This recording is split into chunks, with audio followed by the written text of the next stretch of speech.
In this video, we are going to study about a time of supply of goods or services. To study that time of supply of goods or services, we need to study these all sections. Section number 2, it says about the different aspects, where section number 2, subsection 32, it covers about the thing called as continuous supply of goods, while section 2, subsection 33, it covers about continuous supply of services. Then section 2, subsection 93, recipient. Section 2, subsection 96, removal. Then section 2, subsection 98, reverse charge. Then similarly, section 2, subsection 105, it is the supplier. So these are some sections related. And then section 12 is related with time of supply of goods. Then section 13, time of supply of services. Section 14, change in the rate of tax. How much tax has been changed, that relation. And section 31, it is related to tax invoice. Tax invoice. Okay. So let us start with the first point, that is suppliers, which is said in section 2, subsection 105. So who are the suppliers? Supplier in relation to any goods and or services shall mean that the person supplying the said goods or services, and shall include an agent acting as such on behalf of such supplier in relation to the goods and or services supplied. So in simple, a supplier is one who in relation to any goods or services has as a person supplying the said goods or services to one another person. It can be supplied by him or any of the person who is an agent who is acting for the principal or suppliers. So that particular thing, what the transactions happened done by a person, that particular person, he is called as a supplier. Then who is a recipient, which is said in section 2, subsection 93, where a consideration is payable for the supply of goods and for the services, the person who is liable to pay the consideration. We have sold the goods to one person. Now when you sell the goods, when you render a services, the other party is also liable, right? The other party who is liable to pay the consideration to us, they are called as the recipient, right? Similarly, section 2, subsection 93 also says that where no consideration is payable for the supply of goods, the person to whom the goods are delivered or made available, or to whom possession or use of the good is made, given or made available, so such kind of persons, right, are called as recipient. In some cases, there will be no consideration, because might be the goods are supplied where those are like past voluntary services, for that you have supplied the goods, or there are some goods which payment is already taken in advance. So here the recipient is not liable to pay the consideration, but we have supplied the goods, the person, he has delivered the goods to someone, and he has taken the goods in his possession. So even those persons are also called as recipient, even if he is not paying the consideration. Third is where no consideration is payable for the supplier of services, the person to whom the service is rendered. In some cases, when the supply of services is given, right, apart from goods also, but the person is not liable to give you the consideration. Even kind of persons are also called as the recipient. They are taking the service from us. We are rendering service to them, but they are not paying us consideration. The reason might be like they have paid us in advance, or they are getting free services, or some other kind of things like free supply kind of things. So those people are the recipient, right? Are the recipient as per section 2, subsection 93. Then what do you mean by reverse charge? Reverse charge, it is said in section 2, subsection 98 of CGST Act. A reverse charge means the liability to pay the tax by the recipient of supply of goods or services, or both instead of supplier of such goods or services, or both under section 3, subsection 4, right, of section 9, and subsection 3 or 4 of section 5 of IGST Act.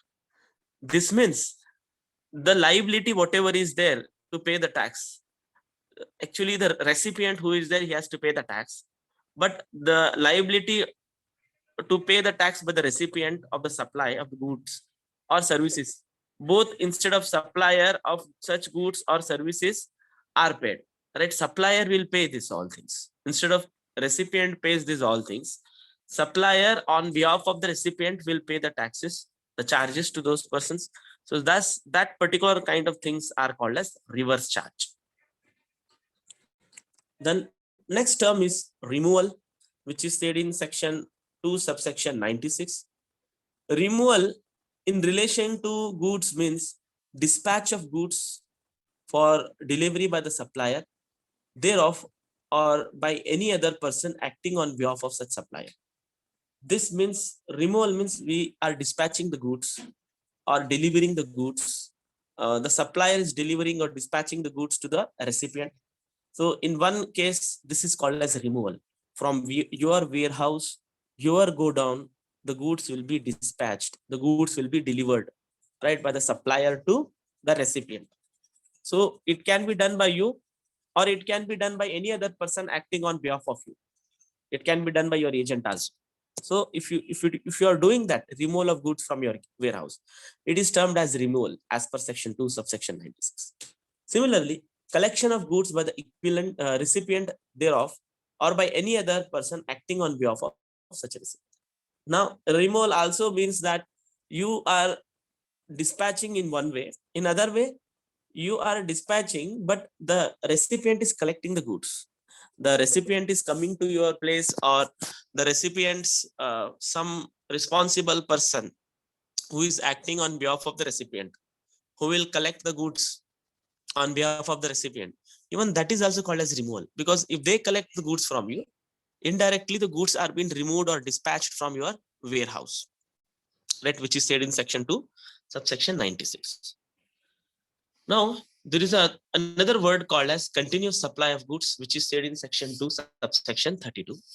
A continuous supply of goods means a supply of goods which is provided or agreed to be provided continuously or on recurrent basis under a contract, whether or not by means of a wire, cable, pipeline, or other conduit, and for which the supplier invoices the recipient on the regular or periodic basis, and includes supply of such goods are the goods as the government may subject to such condition as it may be notified, specified.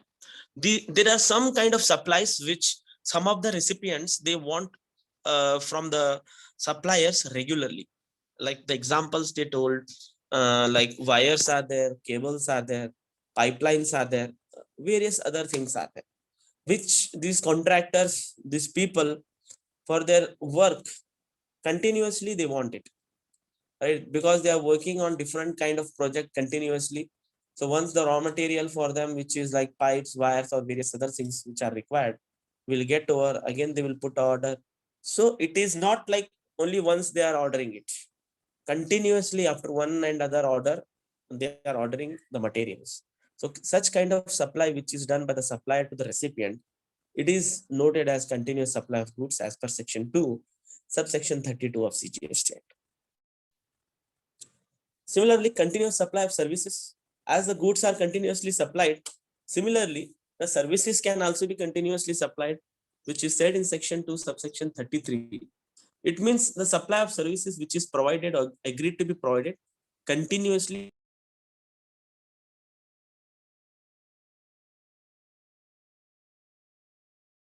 exceeding months with a periodic payment obligation, and includes supply of such services as the central or state government may whether or not subject to any condition by notification specified. So continuously you are supplying the services. Monthly, daily, you are supplying the services to the recipient. So this kind of things are also called as continuous supply of services. Now let us come to the main part of the discussion, that is time of supply. As per section 12 of CGST Act 2017, it has said about time of supply of goods. So when you are supplying the goods, that is very important, right? The time is very important. The time cannot be told as it is a reasonable time. We cannot decide the time by our own. So the time of supply of goods is very, very important to calculate your GST, right?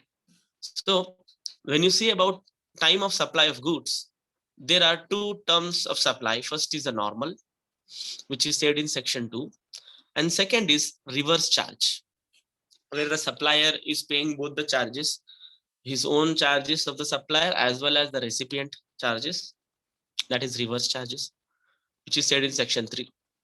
Now in both the cases, the time of supply will be different. Okay, in the normal case, let us take with the normal case, earliest of the following will be the time of supply, right? The things what are given, the earliest, whichever is early, that is the time of supply. Okay, first thing is date of issue of invoice by the supplier, or last date on which he is required to issue the invoice with respect to supply, or date of receipt of payment with respect to supply if excess receipts receive up to rupees 1000, time of supply at the option of the supplier. Okay, now in these two cases you see date of issue of invoice and date of receipt of payment. In these two dates are very important. Date of issue of invoice, when a supplier is issuing an invoice, or the date of receipt of payment with respect to supply, when the receipt of payment is received in respect of supply.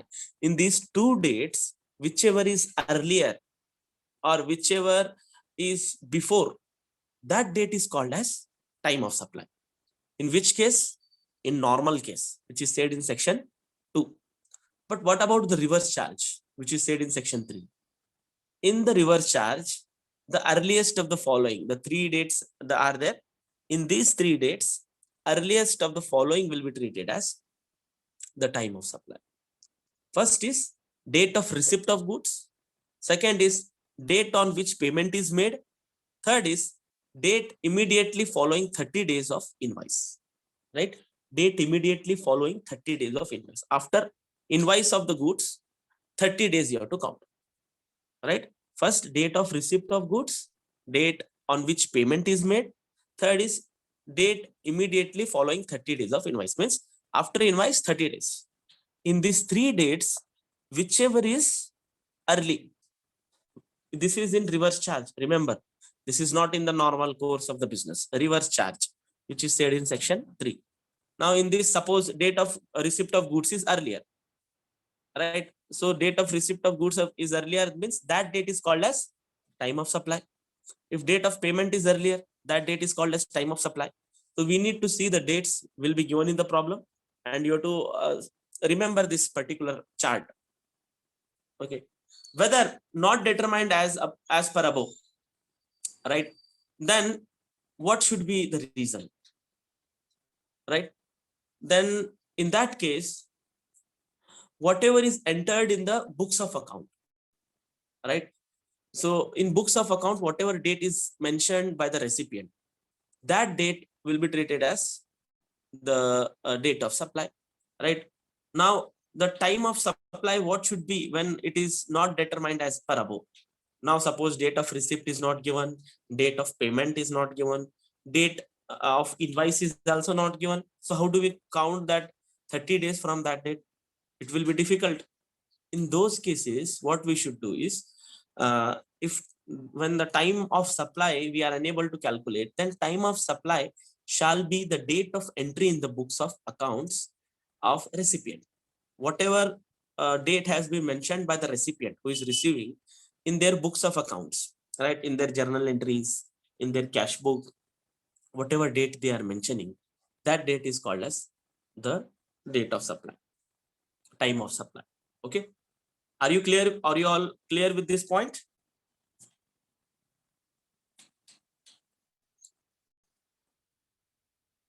Tax invoices, these are said in section 31 subsection 1.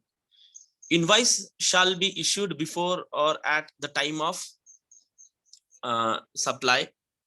Then similarly, removal of goods for supply of the recipient where movement is involved, then delivery of the goods or making available in any other cases. This is how the tax invoice flows. First of all, invoice you will be made available or it will be issued before or at the time of supply. Then after issuing the invoice, what happens? The removal of the goods. The goods will be removed. From where? From your warehouse, from your godown, of removal of the goods for supply to the recipient. Means you will be giving the goods to the recipient, to the receiver, to the buyer, where movement is involved, right? Movement will happen. Then after this, the third step is delivery, right? You will be removing from your warehouse or a godown, movement will happen. Then delivery of the goods or making available in any other case, will make those goods available to the recipient. So this is the flow of total supply of goods as per the tax invoice, which is said in section 31, subsection 1. Next is making available. What do you mean by making available? Means goods are placed at disposal of recipient. To dispose of the goods or to give the goods to the recipient, it will be made available. Either we are taking our goods to the railway, or we are putting those goods in some bulk courier, or by transportation we are sending the goods. Means the goods are placed at the disposal of a recipient. Then physically not capable of being moved, then the goods which are making available to earth, or which are physically moved from one place to other place, if it is not done, then whatever goods are there, those are at least transferred by just shifting from one place to the other, or taken out of your godown, supplied in assembled or installed form, right? It will be supplied from in a bulk or assembled form or installed form. Like in bulk, you will supply all those goods, like some 10,000 units are there, at one stretch you will supply all those goods. Or in the installed form, like you will supply out of 10,000, you will supply 1,000, 2,000, 3,000, like installed form. That is also making available, right? Second type, second, third type. Then supply to the agent or his principal. If principal is not available, we can contact the goods to the agent who is taking care of the business of the principal, will supply those all goods to the agent on behalf of the principal, right? Supply to his agent, or principal, if it is available, he is available, then it is very well and good, will supply the goods to the principal. This is what making available of the goods or services to the recipient. Then tax invoice, which is said in section 31 subsection 4. In case of continuous supply of goods, when there is a continuous supply of the goods, how the tax invoice should be, where successive statement of accounts or payments are involved, means many payments are there. If only one payment or one receipt is there, we will directly make one tax invoice. But where there are continuous supply of goods and services, there what we should do, where successive statements, means one after other one statement are there, one after other one payments are there, are involved, invoice shall be issued before or at the time of issuance of each such statement, or at the time of receipt of each such payment. Okay, whenever you are doing any successive transaction or continuous transactions, then at the time better is to provide that before or at the time of receipt of such payment. Whenever you are writing in the receipts, taking in the receipts, at that time it is better that invoice should be ready, where in case of continuous supply of goods. Then goods sent on approval, right? Some goods are there which are sent on approval or sale or return or similar items, right? So you will see those goods, then after that you will be thinking whether to accept it or not. So goods are sent on approval or sale or return or similar terms. Many terms he will add. In those cases, those are said in section 31, subsection 7. In case of goods sent on approval or sale or returned or similar terms, there where goods are removed before it is known whether supply will take place, or in the second case, invoice shall be issued at the earliest of the following. if suppose where goods are removed before it is known whether supply will take place. You will remove the goods before knowing that the supply will take place. This is the first case. Second case, in case of goods sent on approval, invoice shall be issued at the earliest of the following. Right? You have to issue the invoice, right, at the earliest of the following. So which are those? 6 months from the date of removal, or before at the time when it's becomes known that supply has taken place. Once the supply has taken place, or 6 months from the date of removal. In these two cases, earliest of the following has to be the invoice, right? Earliest of the following has to be the invoice. And where goods are removed before it is known whether supply will take place, if that case is there, it will go on at a different term. But when you know that the goods are sent on approval basis, then invoice will be taken on two terms: 6 months from the date of removal, or before at the time when it becomes known that supply has taken place. Whenever the supply takes place, that date, or 6 months, right? Whichever is earlier, that date will be taken as the invoice date. Then next is, as per section 12, time of supply of goods. So now what will be the time of supply of goods? So time of supply of goods in vouchers, if you see, if supply identifiable at the point, that is the date of issue. In other case, date of redemption. If you cancel the goods, or if you have given back the goods, in those other cases, it will be the date of redemption. This is in case of time of supply of goods. Now, other than the above three, which is said, we can give us number 5, where periodical return has to be filed. Periodically, you want to file a return to the GST. Date when such return is to be filed, that will be the time of supply of goods. In other cases, date on which CGST or SGST paid, that will be the time of supply of goods.